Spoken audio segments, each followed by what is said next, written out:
I used to like starting all my classes with the classic Liam Neeson clip from that Taken movie. But what I do have are a very particular set of skills. Skills I've acquired over a very long career. Skills that make me a nightmare for people like you. Only I would transform it into a quip about cheating. So today we're talking cheating inside of Mastercam. So obviously we're thinking about a school setting here, and as a teacher, you've got multiple students, and unfortunately, you think students are there to learn, but they just want to take the shortcut and take the quickest route between point A and point B, and that entails cheating on some projects. So in this video today, I'm going to go through ways that you as a teacher can help uncover these. And why am I putting this into a video? Why don't I keep this stuff under wraps and top secret so teachers have these tools in hiding? There's two ways we can deal with cheating. You can be reactive to it to catch cheaters, or you can be proactive and try and stop it before it starts. So I like to be on the proactive side and encourage students to do the work. And sometimes, if a student's thinking about cheating, when I tell them some of the ways I can go about catching cheaters, that's usually enough to persuade them not to cheat. And hopefully this video is going to do that. Any prospective cheaters, if you're watching this, please watch the whole thing.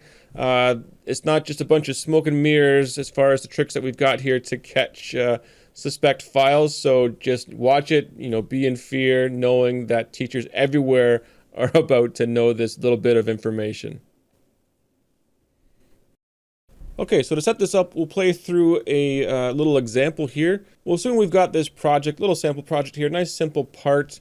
Basically, you're telling the students to model the part up, throw some toolpaths on it, submit it, and then the teacher, goes ahead and grades it, reviews it, gives feedback. And now from that, we've only got 4 students in our make-believe class here, student A, B, C, and D, and we're going to open their files, review them, and there's cheating going on in here somewhere. We just need to find it. So up on screen right now, I've gone ahead and opened up student A's file. Now what I'm going to do before I start looking at anything in the file itself is I'm going to point out one thing about Mastercam, and that's it's going to open the file, at least the graphic view in the file, in the way that it was saved. So whatever position the model was in when it was saved, when you open it back up, that's what it's going to look like. So when I open up student A's file here, and I can look at the geometry on screen, and now I'm going to drag and drop in student B's file to open up student B's file.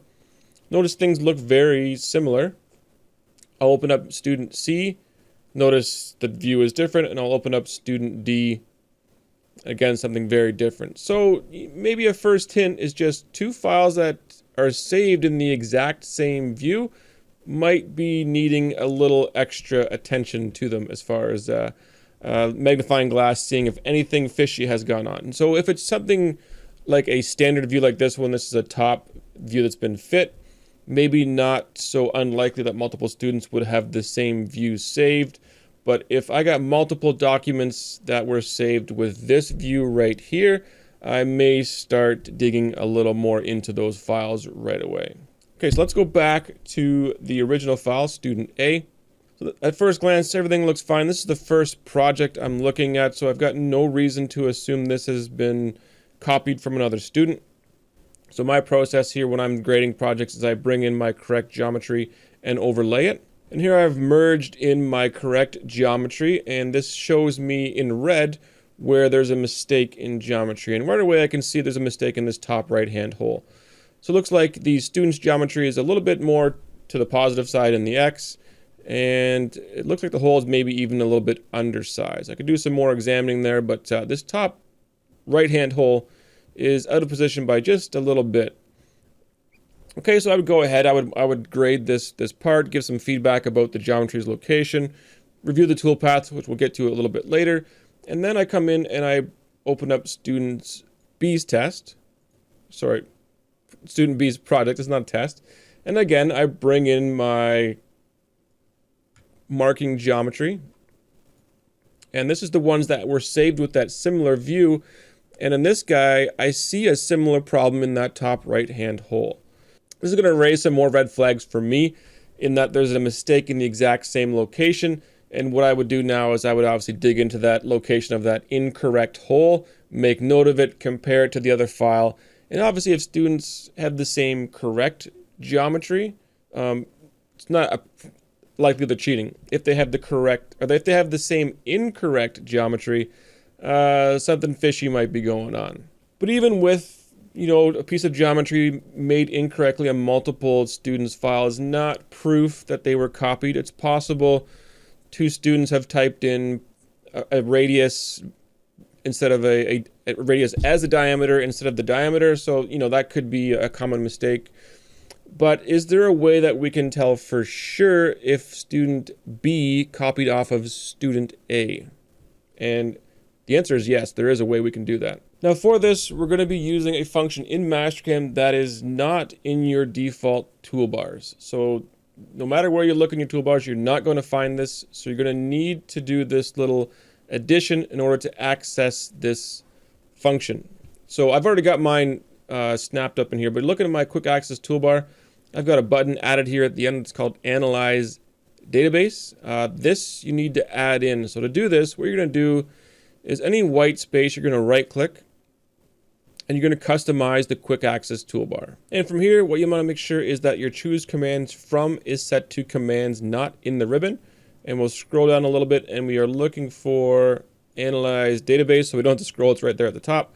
And you just go ahead and click Add. Once you've done that, click on OK. And you'll now have the Analyze Database in your quick access toolbar.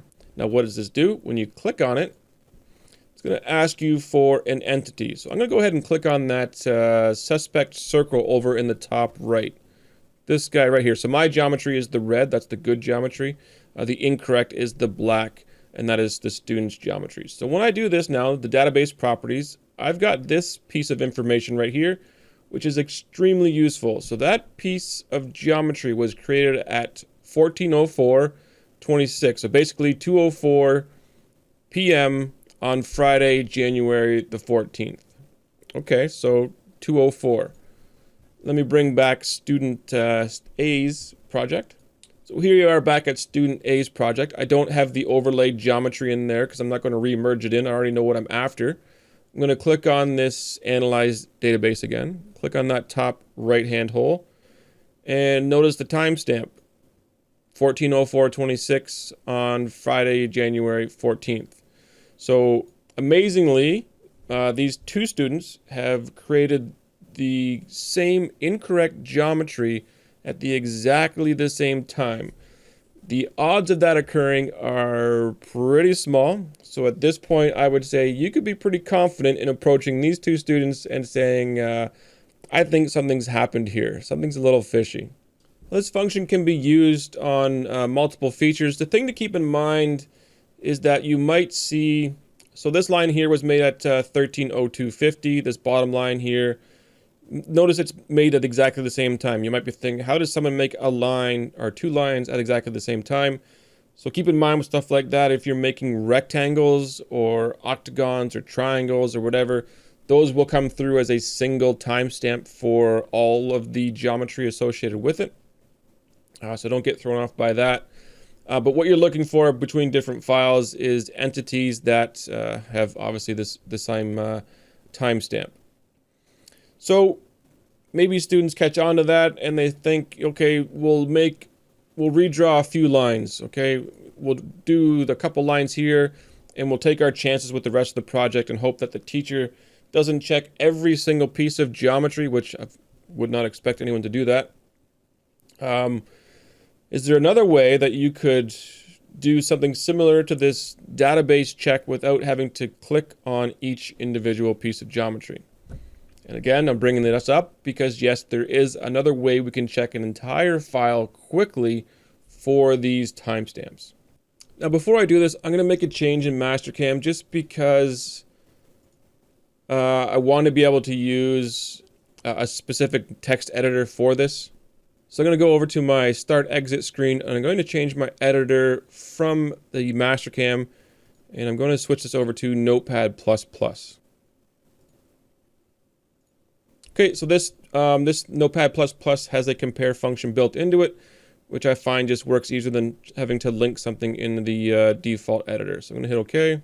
And here's the part now where we're going to analyze this entire file at once. So over here in the Toolpaths Manager, I'm going to hold down Control, Alt, and Shift. So all three, Control, Alt, and Shift. And then I'm going to right-click. So when I do that, notice I get these extra 2 pieces of information here compared to the normal right-click. So this is the normal right-click, and then Control, Shift, Alt, right-click. You get these options in here for the database. So I'm going for database info longhand. Okay, so this generates a file and brings it into Notepad++ because I changed my editor, and it saves this as a big dump. Now what I'm going to do is I'm going to do a save as, and we'll just go, this is student A, hit save, and I'll keep this here and just minimize. Let's open up student B. We're doing that same thing, Control, Shift, Alt, right-click, database info longhand. And this new file, again, I'm going to do a save as, file, save as, and this is going to be obviously student B. Save. So I got these 2 files here. I want to do a quick compare to see the differences. Plugins, compare both. And this quickly highlights in this brownish gray colored lines that have different text. Notice these lines in here. So L is a line, A is an arc. These are all the wireframe geometry in the file, and notice the timestamp. So student A, timestamps for all the geometry. Student B, timestamps for all the geometry. There's no highlighting. That means they're exactly the same. All the geometry in both of these files is exactly the same and was created at exactly the same time. So I would be confident in saying that these are copies of each other and these students have cheated. And if you want to take even a little bit more away from this, you can look at these top 2 lines and you can see student A's time here of 14:23 versus student B's of 15 flat. You can tell that this student B copied student A. It doesn't make either one less guilty unless student A can somehow plead innocence and not knowing that his file or her file was actually stolen or copied or submitted. But can students get around this? Let's look at a possible way that they could try and work around this geometry timestamp. Okay, so I've opened up student C's test, or sorry, this is not a test, this is their sample project.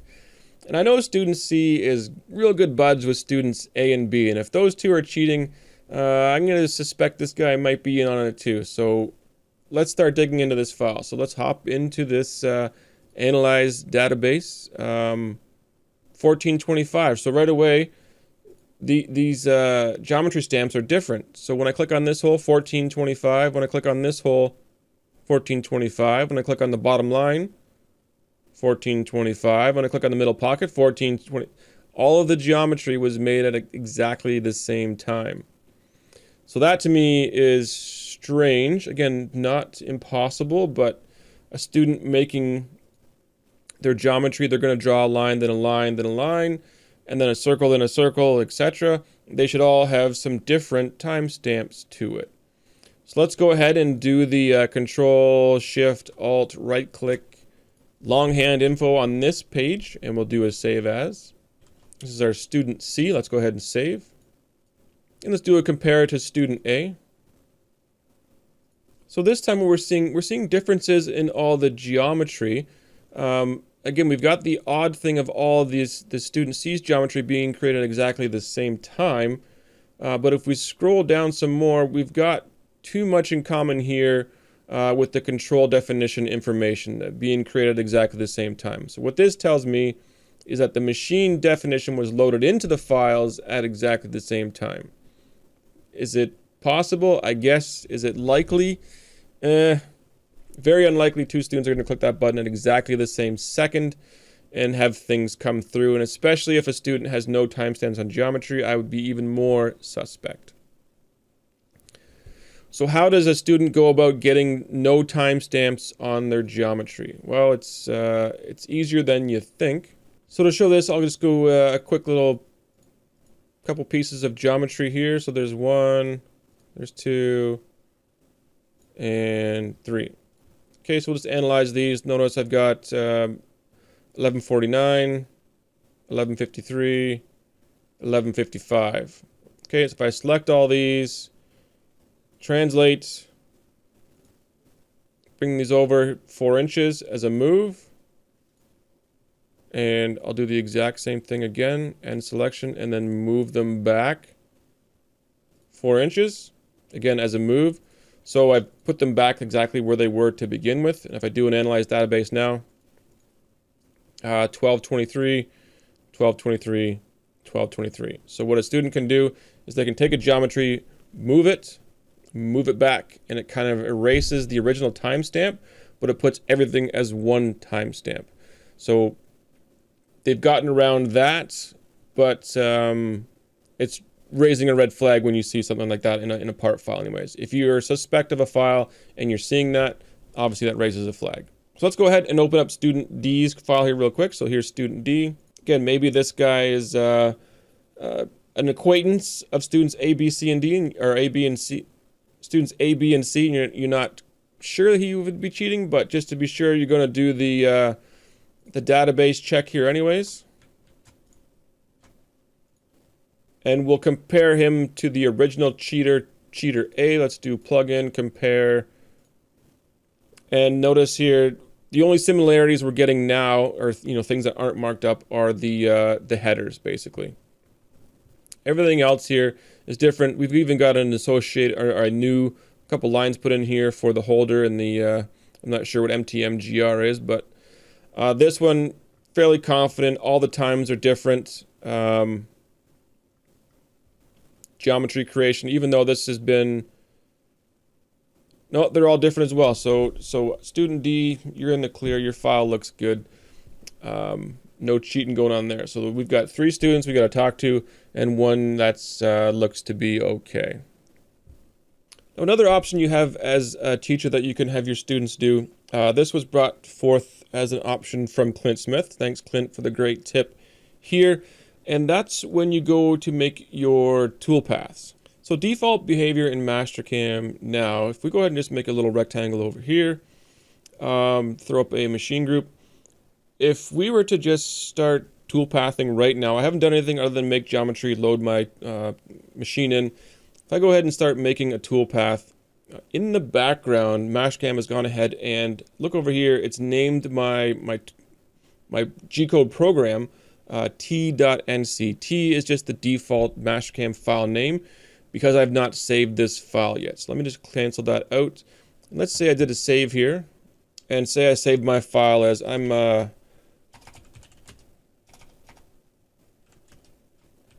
student E. So I save my file as student E. And if I go ahead and make a toolpath now for the first time, notice my program number, or my program name, is the name of the file that I saved. It's student E. Okay, so you could prompt your students to, as soon as you open a file up, create geometry, and then save it as your name to force the name of the toolpath to be the name of the file. Or if you hop into your configuration, on the toolpath manager page, over here under NC file, if you checkbox prompt only at the first operation and click OK, and you could have your students save this into their config files. I'm going to click no, but you could have them save it in. And what this will do, whether the file's been named student E or not, no matter what, when they do their first toolpath, they're going to get prompt here about entering a new NC name. And this is where you could prompt them to put in their name or whatever information else you want them to put into their NC file. So I could say student E, and this is project, sorry, this is sample project. Okay, so I go ahead and toolpath, and now all of my toolpaths that I make will be named student E, student E, student E. So now if someone comes and borrows this, student F, and they do a save as student F,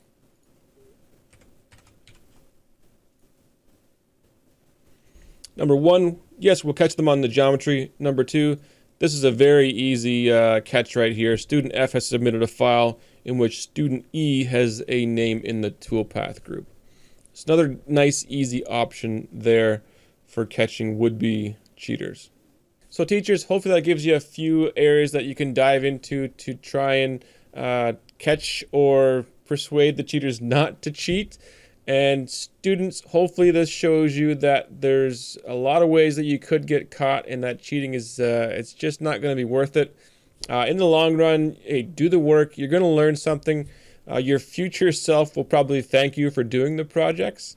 If you are a student and you're still watching this video, maybe go and check out this video over here. This one is about taking tests and one of the most common mistakes I see students make on tests. So have a look at that one. Now that you know not to cheat, this one will help you out with better ways to complete your tests.